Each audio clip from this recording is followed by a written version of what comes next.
Lord of the Mysteries. Chapter 465. Emlyn's Determination. After a second of confirmation, Klein clasped his hands together and leaned forward. What exactly is this something? No, I can't say any further. Emlyn White shook his head firmly. Afraid of being probed, Klein didn't pursue the matter. He simply analyzed the situation based on the information that the vampire had just revealed. Something to do with the Fool. It can help Emlyn White resolve his problem. Contains a high risk. Combined with his previous ideas, this seems to indicate that he intended to hold an appropriate ritual to pray to the Fool, which is also me, so as to eliminate the psychological cue and gain his long-awaited freedom. However, this is no longer a ritual that Emlyn will be holding himself. It's a result of a particular big shot's instructions, and with this vampire's pride, for him to address the person that way, it most likely means that the person is a powerhouse among the sanguine. Why would a sanguine big shot send a descendant to pray to the Fool? Have they started working with the Aurora Order? Confused, Klein looked up at the expectant Emlyn and scoffed to himself. Try guessing if I'll respond to your prayers. He hesitated for 2 seconds and didn't make a suggestion. Instead, he said, statistically speaking, when praying to a hidden existence without understanding the situation, 30 out of 100 cases would not receive any response. 68 cases will end up encountering all sorts of terrible things and cause them to lose their lives, or live a life worse than death. Only 2 cases have the possibility of success, allowing them to get what they want, but the price they pay might not be what they want. As a former keyboard warrior, Klein had always believed that when it came to proving something or reinforcing a point of view, anyone who just gave an example, an exception, without mentioning the entire sample and overall statistics was being an asshole.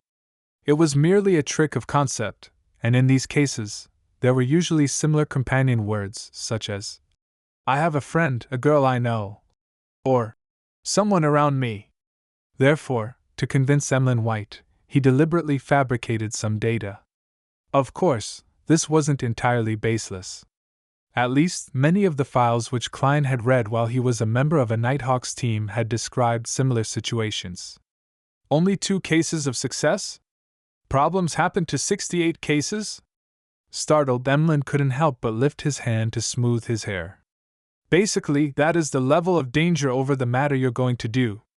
If you have malicious intentions, the risk is even higher than this. Klein replied sincerely. Emlyn shook his head subconsciously. No, there's no malice. Besides, the big shot will protect me in the process. No malice? Even if you have malice, you might not know since you're just cannon fodder who has been pushed to the front lines. Klein raised his right palm and strengthened his tone with a gesture. This will reduce the risk by a lot, but it definitely won't reduce it to 0. Does that big shot really have the means to resist a hidden existence? Probably not, Emlyn answered haltingly. So? Klein spread his hands. He suddenly revealed a smile and said, Emlyn, there is no need for you to take this risk. Even if you completely believe in Earth Mother, it will not affect your life in any way. Look at the citizens of Fainapotter. Don't they eat, dress, and do whatever they want? When the time comes, there's a high chance that Father Utravsky will no longer force you to do volunteer work at the Harvest Church. You will regain your original freedom. Furthermore, I believe that you have adapted well to the teachings of Earth Mother without any contradictions. Emlyn White remained silent for a while and said, Being a believer because I like her beliefs is completely different from being forcefully turned into a believer through a psychological cue. Even if I do abandon the moon one day and believe in Earth Mother, I also hope that it is a choice that I freely made. It has nothing to do with others. This is the last pride of a sanguine. Klein looked at Emlyn with some surprise. He hadn't expected him to be so insistent. He considered for 2 seconds and didn't try to persuade him again by giving a terse acknowledgement. The problem is actually very simple, that is, do you have the courage to face a certain degree of danger because of the orders of the big shot and the temptation to get rid of the cue? If you're willing to sacrifice your life for this, then the answer is extremely simple. In short, this matter will ultimately be left to you to decide. Emlyn listened with a heavy expression, and he instinctively retorted, "If I really choose to make the attempt, it's definitely not for myself, but for all sanguine. Resolving this problem is just an additional perk." "For all sanguine? What matter of mine involves all sanguine? That big shot was lying to you, right?" Klein sneered. "Do you believe that a weak vampire has the chance to save an entire race?" "Sanguine, sanguine," Emlyn emphasized. "Moreover, my strength isn't bad either. It's equivalent to sequence 7 of you humans. By the way, it's the kind that specializes in combat. As for whether you believe it or not, you wouldn't understand." He stood up and said, "Although your analysis and suggestions are meaningless, I still have to thank you. The consultation fee will be deducted from the previous suitcase and tin box." "Huh!" Klein wasn't able to react for a moment to what he was talking about. It was only when Emlyn had left that he suddenly realized what he meant. "Aren't the vessels in large transactions usually free?" That petty and stingy vampire. In the darkness, in which the frequency of lightning had yet to resume, the exploratory team from the City of Silver, punctually, arrived at the periphery of the abandoned temple. Derek remembered that during their first operation, all the animal hide lanterns had been extinguished here. The entire team fell into pure darkness, and he had also heard the creepy cry for help coming from the depths of the temple. According to the conjectures from Mr. Hangman and Miss Justice, this might be the starting point for our repeated cycles. But why would we wake up in the campsite outside the city and not directly here? Remembering the discussion at the tarot meeting, Derek raised his arm and prayed secretly, as suggested.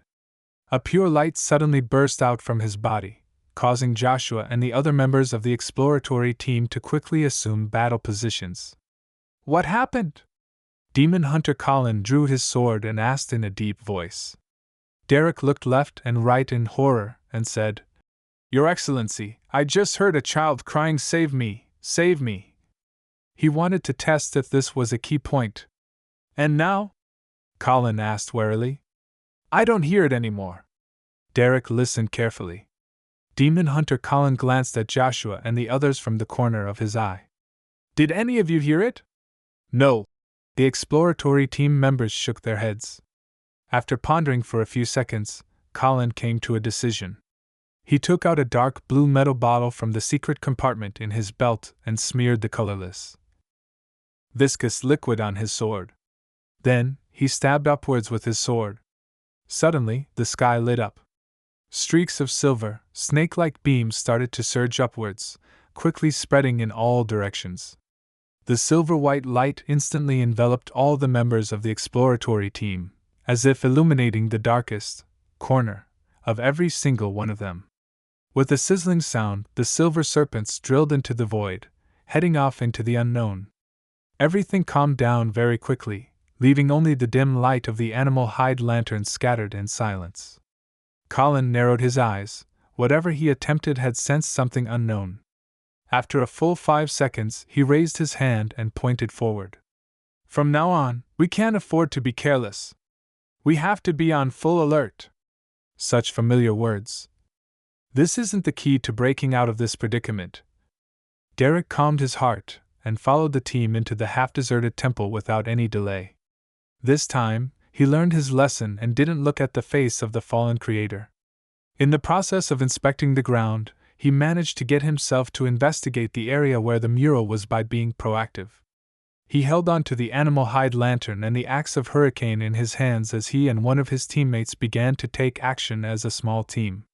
He finally reached his destination after passing through a series of mottled and crumbling walls. As the light from the animal hide lantern grew closer, the mural on the wall gradually became clearer. Derek first looked towards the corner and found the strange, memorable line of words. "Rose Redemption." He silently chanted the name, raised the animal hide lantern, and carefully examined the details of the mural. On the highest area of the mottled wall was a huge, blurry, pitch-black cross. A shadow that was difficult to discern was hanging upside down on it. Against such a backdrop, there was a desolate plain. In the plains, there was a long line of people. Their destination was a distant mountain, the cross on top of the mountain, and the figure hanging upside down. Within the line, some of the people were kneeling on the ground, praying devoutly. Others had already stood up and were walking forward while facing a raging wind. Their faces were simple sketches, as though it was trying to highlight their tattered clothing. Only the leader at the front was relatively clearer. It was a tall and thin man with long, silver hair reaching his back. This man had soft facial features. His head was lowered, and his eyes were tightly shut. There were layers upon layers of wings of light on his back. Angel! A legendary angel! Derek observed the situation around the leader with excitement. Soon, he discovered a meandering, rippling river beneath the feet of the seemingly angelic man. The river kept twisting and turning, and it led back into itself, becoming the source. A cycle! This creates a cycle. Derek felt that he had caught on to something important. In the cycles of experiences, there was actually a circular river in the mural on the wall. The latter was obviously hinting or revealing something. Derek looked up and saw the silver-haired angel with an uncountable number of wings. There was a touch of indifference in the gentleness of his face, as though he was looking down at a river, looking down at fate. Is this the true meaning behind Mr. Fool's hint? Derek thought for a moment and decided to give it a try. If he succeeded, he planned on blaming all his anomalies on the boy, Jack. If he failed, no one would remember what he had done. Under the stunned gaze of his teammates, Derek raised the axe of hurricane and viciously slashed at the river and the mural. The lightning that had just flashed by was triggered, and the silver light fell onto the axe.